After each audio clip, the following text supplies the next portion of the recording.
the agony of war and its painful end. During his 4-day visit to Sri Lanka, the UN High Commissioner for Human Rights heard the desperation of mothers looking for their children. They're trying to say they're not there and finish this, but if they're not there, where? What happened? What did they do to them? Speaking at the end of his visit, Zaid al-Hussein said people like Thuraisingham must be the focus of any mechanism to bring justice after Sri Lanka's long conflict.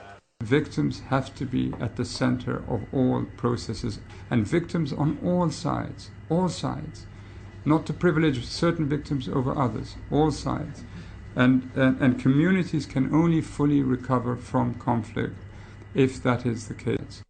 Hussein was here to monitor progress on a resolution passed at the UN's Human Rights Council in Geneva in September last year.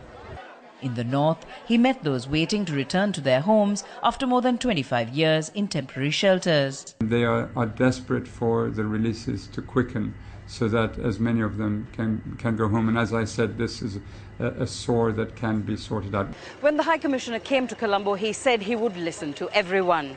For people whose family members are missing, as well as those living in welfare camps like this for over 25 years because the military is occupying their land, they're hoping for some answers. Others yet have a completely different view. These demonstrators denounced the UN calls for a war crimes inquiry, saying it was an attempt to punish the military which ended the conflict. We can't allow courts and war crimes tribunals that give decisions the West wants. Hussein said people trying to undermine confidence in such crucial initiatives were endangering the future peace and stability of the country. The High Commissioner's visit and comments made by the leadership in Colombo had led to speculation about Sri Lanka's commitments to ensuring justice for war victims. In the end, it is the sovereign right of Sri Lanka to make determinations in respect of its future. Whatever you do will be for naught if the victims themselves do not feel that justice is being done.